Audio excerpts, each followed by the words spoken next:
6 సంవత్సరాల కేసీఆర్ గారి ఆశీర్వాదంతో దీవెనలతో మరి పెద్దల సభకు వచ్చిన నేను 6 ఏళ్ళు పూర్తి చేసుకొని మరి రేపు పదవి విరమణ చేసుకోబోతున్న సందర్భంగా ముందు 6 నెలలు ఎమ్మెల్సీగా, తర్వాత 4.5 ఏళ్ళు మంత్రిగా, ఇప్పుడు 15 నెలలు మళ్ళీ ఎమ్మెల్సీగా అనేక విషయాలను సభ దృష్టికి, ప్రజా సమస్యల్ని సభ దృష్టికి తీసుకొచ్చే ప్రయత్నం చేయటం కానీ, ఒక మంత్రిగా ఉన్నప్పుడు అనేక సమస్యలు నా దృష్టికి వస్తే వాటిని పరిష్కరించే దిశగా మరి గౌరవ మా ఆనాటి ముఖ్యమంత్రి కేసీఆర్ గారి సహకారంతో గొప్పగా పనిచేసిన అని చెప్పి నేను భావిస్తూ ఉన్నాను. ఆ క్రమంలో మీడియా సోదరులు మరి నాకు అండగా నిలిచి అనేక విషయాల్ని మీడియా ద్వారా రాష్ట్రానికి, దేశానికి తెలియజెప్పే విధంగా సహకరించిన మీకు ప్రత్యేకంగా ధన్యవాదాలు తెలియజేసుకుంటా ఉన్నాను. అక్కడన్నట్టు ఈ సమావేశాలు, ఈ సభ మేము పదవి విరమణ చేస్తున్న క్రమంలో వచ్చిన సభ ప్రధానమైన అంశాలు అనేక రోజులుగా ఈ రాష్ట్రంలో పేదవాళ్ళు, మా బీసీ బిడ్డలు ఎదురు చూస్తున్న 42% రిజర్వేషన్ తీర్మానం చేసుకోవటం కావచ్చు, ఎస్సీ వర్గీకరణ కావచ్చు, ఇవన్నీ మేము సాధించాం. అలాగే గౌరవ ముఖ్యమంత్రి కేసీఆర్ గారు నాకు రాష్ట్రంలోనే తొలి మహిళా మంత్రిగా మరి నాకు అవకాశం ఇచ్చి ఈ రాష్ట్రంలో ఉండే 10%గా ఉన్న గిరిజనుల సమస్యలు, ఈ రాష్ట్రంలో 50 కంటే ఎక్కువ శాతంగా ఉన్న మహిళలు మరి పిల్లల సమస్యలు పరిష్కరించే గొప్ప అవకాశం ఇచ్చిండ్రు. నాకు అంటే దైవం కంటే ఎక్కువ, ఒక చిన్న కుటుంబంలో పుట్టి పెరిగిన నాకు చేయుతనిస్తూ నేను అడగని, నేను ఆశించని బీఆర్ఎస్ పార్టీలో నా కష్టానికి మరి మించి మరి నాకు గొప్ప అవకాశం ఇచ్చారు. దానికి నేను అందరి సహకారంతో, రామన్న, కవితక్క, హరీష్ అన్న, అలాగే గౌరవ పెద్దలందరి సహకారంతో మరి నేను వచ్చిన అవకాశాన్ని ఒక నిబద్ధతతో, ఒక చిత్తశుద్ధితో, ఒక బాధ్యతగా నిర్వహించిన అని చెప్పి నేను భావిస్తూ ఉన్నాను. అలాగే గిరిజనులకు సంబంధించి కేసీఆర్ గారి పాలన ఒక సువర్ణ యుగంలాగా ఉండేది మహిళలకు సంబంధించి. ఎందుకంటే మీకు తెలుసు, ఒకప్పుడు 200 ఉన్న పెన్షన్ ఒక అవ్వకు, ఒక పెద్ద మనిషికి, ఒక ఒంటరి మహిళకు, ఒక మరి వితంతువుకు 2000 పెరగడం, లేకపోతే ఒక ఆడబిడ్డకు కళ్యాణ లక్ష్మి లాంటి పథకం రావడం, ఈ రాష్ట్రంలో ఉండే గర్భిణీలకు కొన్ని రాష్ట్రాలతో కేరళ, తమిళనాడు తర్వాత తెలంగాణలో కడుపు నిండా అన్నం పెట్టాలనే ఆలోచన రావడం, ఇలా మరి అనేక కార్యక్రమాలకు మహిళలకు చేయూతనిచ్చే విధంగా, ఊతమిచ్చే విధంగా, వాళ్లను మరి గౌరవించుకునే విధంగా కార్యక్రమాలకు అప్పుడే శ్రీకారం చుట్టడం, మరి గిరిజనులకు సంబంధించి తండాలు, గ్రామ పంచాయతీలు కావచ్చు, 10% రిజర్వేషన్ కావచ్చు, ఓడు పట్టాల పంపిణీ కావచ్చు, అనేక గురుకులాలు కట్టడం కావచ్చు. నిజంగా నా అనుభవాలు చెప్తే, నిన్న సభలో నేను మాట్లాడిన తర్వాత పెద్దలు చాలామంది మీరు ఇంత గొప్పగా చెప్పారు. ఒక తెలిసి తెలియని 18 ఏళ్ల వయసులో రాజకీయాల్లోకి వచ్చిన నేను మరి ఈరోజు 55 ఏళ్లకు సర్పంచ్గా, జెడ్పీటీసీగా, ఎమ్మెల్యేగా, ఎమ్మెల్సీగా, మంత్రిగా అనేక నా కుటుంబ నేపథ్యానికి, నా పరిస్థితులకు ఏమాత్రం సంబంధం లేకుండా ఎక్కడో ఆగిపోవాల్సిన ప్రయాణం కేసీఆర్ గారు చేయూతనిస్తే ఇవాళ రాష్ట్ర చరిత్రలో, తెలంగాణ చరిత్రలో ఒక పేజీ నాకంటూ ఉండే విధంగా నాకు అద్భుతమైన అవకాశం ఇచ్చిన కేసీఆర్ గారికి ధన్యవాదాలు తెలియజేస్తూ, మాకు అవకాశం వచ్చినప్పుడేమో మాకు ఏదైనా గిరిజన సంక్షేమానికి, మహిళా సంక్షేమానికి కేటాయిస్తే దాన్ని డబుల్గా ఖర్చు పెట్టేవాళ్ళం.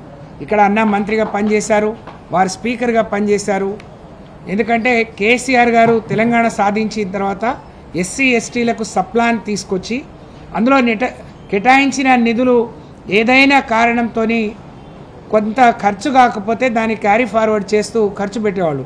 కానీ దురదృష్టం ఏంటి అంటే దళితులకు, గిరిజనులకు, మహిళలకు ఎక్కువ మాయ మాటలు చెప్పి మరి అధికారంలోకి వచ్చిన కాంగ్రెస్ ప్రభుత్వం 2024-25లో పెట్టిన బడ్జెట్లో కనీసం 30% కూడా ఈ దళిత గిరిజనుల కోసం మహిళల కోసం ఖర్చు పెట్టిన దాంట్లో మరి ఉదాహరణకు చెప్తాను.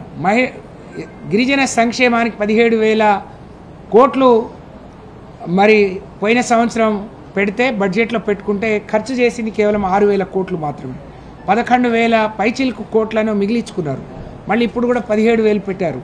అంటే వాళ్లకు చెప్పిన ఒక్క హామీ నెరవేరలేదు. 23, 24 బడ్జెట్లో పెట్టిన మేమిచ్చిన మరి అనేక అనుమతులకు కూడా బిల్లులు ఇవ్వకుండా అనుమతులు ఇవ్వకుండా ఆపేయడం నిజంగా చాలా దుర్మార్గం. నిన్న మేము అవకాశం వస్తే నిన్న క్లారిఫికేషన్లో కూడా అడిగాం. మీరు చాలా పెద్ద పెద్ద పేర్లు పెడుతున్నారు. ఎప్పుడో ఉన్న గిరి వికాసాన్ని ఇందిరా జలప్రభ అని పెట్టారు. అంటే పేర్లు మార్చడంలో నిజంగా పేర్లు మార్చడం మీద ఉన్న శ్రద్ధ పనిచేయడంలో వాళ్ళ లేకుండా పోవడం, తెలంగాణ స్థితిగతులు మార్చడం కాదు, నిజంగా వాళ్ళ బుద్ధులు మార్చుకొని ఇప్పటికైనా ఖర్చు పెట్టింది న్యాయంగా రావాల్సిన ఎవరైతే టార్గెటెడ్ గ్రూప్స్ ఉన్నాయో వాళ్ళకు వచ్చే విధంగా కృషి చేయాలని చెప్పి నిన్న కూడా అడిగాం.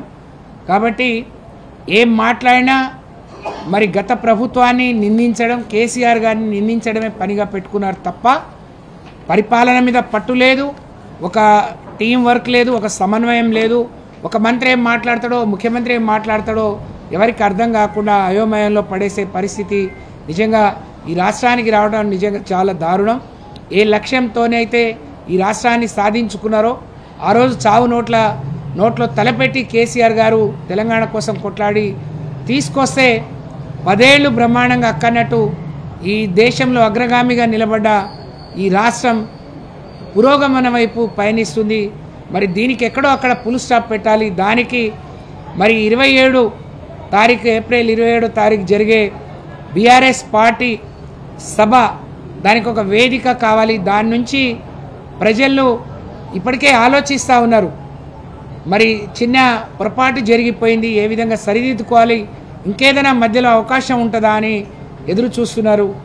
వాళ్ళందరికీ రేపటి బీఆర్ఎస్ పార్టీ శ్రేణులకు, ఈ రాష్ట్రంలో ఉండే ప్రజలకు 27వ తారీఖు జరగబోయే సభ వాళ్ళకు ధైర్యాన్ని, నమ్మకాన్ని తిరిగి కల్పిస్తుందనే దాంట్లో ఎలాంటి సందేహం లేదు.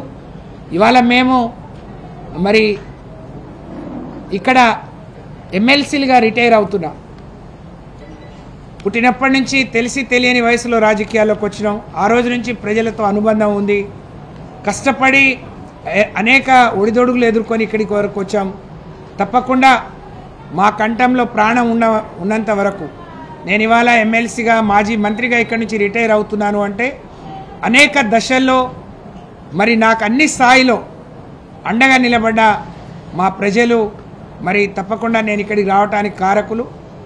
నాకు ఆ రోజు చేయుతనిచ్చిన స్వర్గీయ ఎన్టీఆర్ గారు కావచ్చు, చంద్రబాబు నాయుడు గారు కావచ్చు, నాకు చేయుతనిచ్చి మరి నిజంగా నేను ఆశించిన దానికంటే మరి ఎక్కువ నాకు ప్రోత్సహించి నా జాతికి చేసుకుని నాకు తెలంగాణ చరిత్రలో ఒక పేజీ ఉండే విధంగా అవకాశం కల్పించిన మాన్యులు మా నాయకులు కేసీఆర్ గారికి సదా నేను కృతజ్ఞతలు తెలియజేసుకుంటూ తప్పకుండా ఆ ప్రజలతోనే నా జీవితం మరి కడవరకు వాళ్ళతో ఉండే విధంగా నా రాజకీయ భవిష్యత్తు ఉంటుంది అని చెప్పి మీ అందరికి కూడా తెలియజేస్తూ ఇన్ని రోజులు సహకరించిన మా సోదరులందరికీ మనస్ఫూర్తిగా నేను 2 చేతులు జోడించి ధన్యవాదాలు తెలియజేస్తూ మీ అందరికి కూడా మరొకసారి నమస్కారాలు, ధన్యవాదాలు.